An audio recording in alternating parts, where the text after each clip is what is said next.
Do'stlar, Bolgariyada shunaqa ob-havo bo'lyapti. Bu bayroqlarni hilpirashdan bilsanglar bo'laveradi. Ahvol juda og'ir. Xudoning o'zi saqlasin. Juda kuchli shamol bilan yomg'ir yog'yapti. Derazani даже ochib bo'lmaydigan darajada. Hozir svet ham o'chib qoldi. Chaqmoq, tinmay chaqmoq cholyapti. Hozir havo yaxshi edi, lekin tezda shunaqa bulut kelib, shunaqa ob-havo bo'lib ketdi birpasda.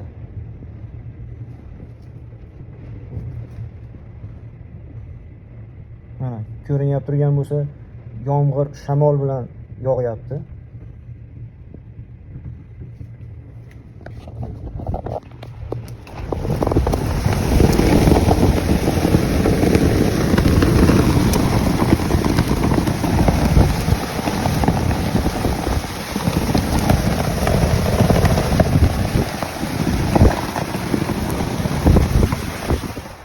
Ko'ramiz, Xudoning o'zi saqlasin.